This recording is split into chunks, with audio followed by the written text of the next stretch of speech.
고대 그리스 신화에서 메두사는 일반적으로 뱀머리를 가진 괴물 또는 고르곤으로 알려진 세 명의 괴물 자매 중 가장 유명합니다. 메두사와 고르곤의 이야기에 대한 가장 오래된 기록은 헤시오도스의 신통기, 즉 신들의 계보에서 찾을 수 있습니다.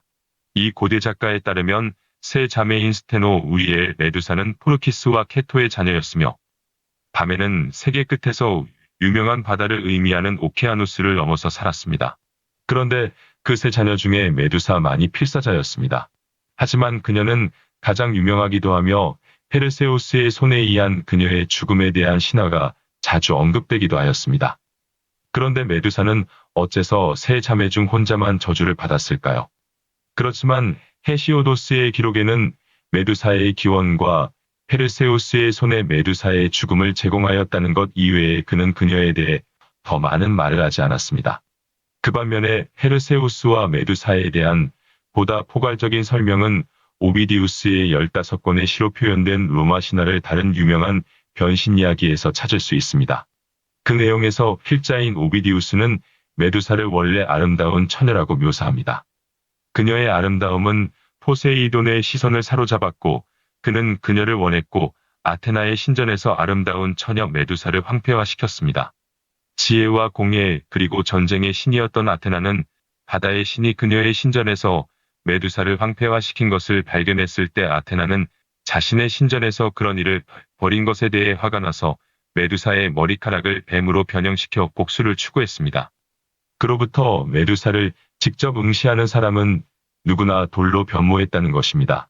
메두사는 한때 너무나도 매력적이었습니다. 그녀를 동경하는 청년들이 서로 라이벌이 되어 그녀의 사랑을 얻기 위해 노력했습니다.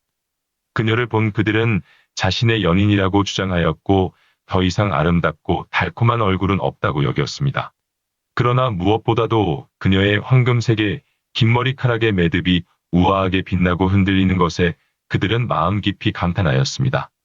그러나 고르곤의 메두사는 뱀 모양의 입을 비틀고 있는 거대한 괴물이 되었으며 그녀의 눈은 악의적으로 응시하고 턱 밑에는 뱀의 꼬리 끝이 매듭으로 묶여 있습니다.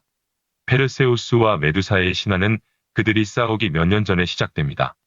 페르세우스는 아르고스 왕 아크리시우스와 에우리디케의 딸인 다나이의 아들이었습니다.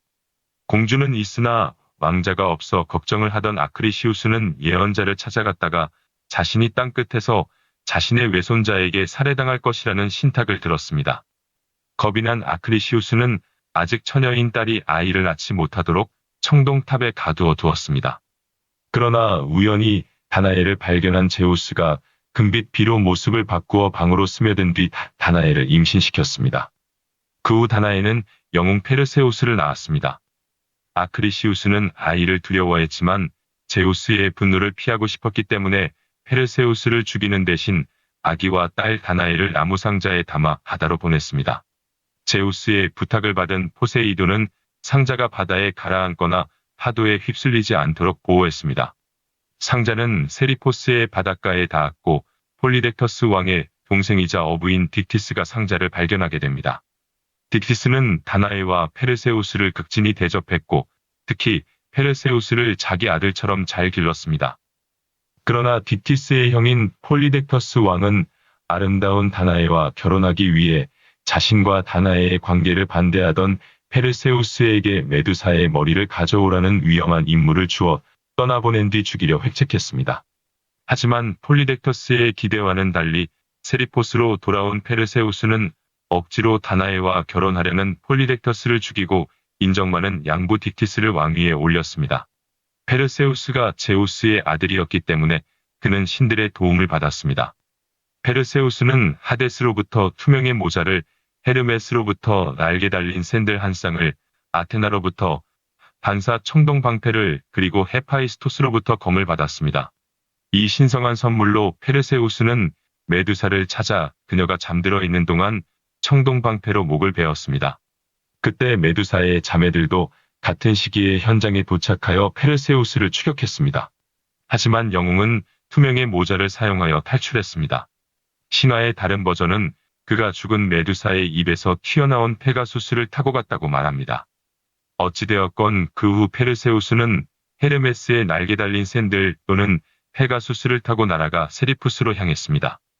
그러나 그는 섬으로 돌아가기 전에 여러 가지 흥미로운 이벤트를 가졌습니다. 페르세우스가 이 이야기의 중심에 있을지 모르지만 사실 영웅의 후속 모험에서 중추적인 역할을 한 것은 메두사의 절단된 머리의 변형적인 힘이라고 할 수 있습니다. 한편 메두사의 머리에서 리비아 평원으로 피가 떨어졌을 때 한 방울의 피가 독사로 변했습니다. 메두사의 머리의 힘은 페르세우스가 타이탄 아틀라스를 만났을 때 다시 나타납니다. 페르세우스가 아틀라스에게 잠시 쉴 곳을 요청했을 때 그의 요청은 거부되었습니다. 무자비한 힘만으로는 아틀라스를 이길 수 없다는 것을 알고 그는 메두사의 머리를 꺼냈고 아틀라스는 산으로 변했습니다. 페르세우스는 또한 에티오피아의 왕 세페우스와 그의 아내 카시오페이아의 딸인 안드로메다를 만났습니다. 카시오페이아는 자신의 딸이 네레이드보다 더 아름답다고 자랑하였다는 이유로 포세이돈이 보낸 바다괴물 세투스로부터 자신을 보호하기 위해 딸인 안드로메다를 희생시키려 했습니다. 그러나 바다 괴물 세투스에게 희생되려고 하던 공주를 페르세우스는 메두사의 머리를 사용하여 구하는 데 성공했습니다. 메두사의 석화력은 그녀가 약혼한 안드로메다의 삼촌인 피니우스, 아르고스의 왕좌를 장악한 프로에투스, 그리고 마지막으로 폴리데테스에게도 사용됩니다. 페르세우스의 친구 딕투스가 왕좌를 차지하고 이제 유물을 더 이상 사용할 필요가 없게 된 페르세우스는 메두사의 머리를 아테나에게 주었습니다. 그리고 아테나는 전투에 들어갈 때마다 그녀의 방패에 그것을 착용했습니다. 이렇듯 메두사는 일반적으로 괴물로 간주되지만 그녀의 머리는 종종 악을 멀리하는 보호의 부적으로 간주됩니다.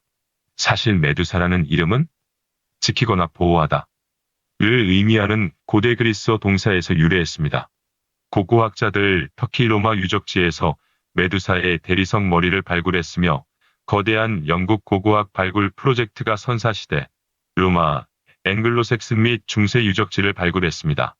메두사의 머리 이미지는 방패, 흉감 및 모자이크와 같은 수많은 그리스 및 이후 로마의 유물에서 볼 수 있습니다.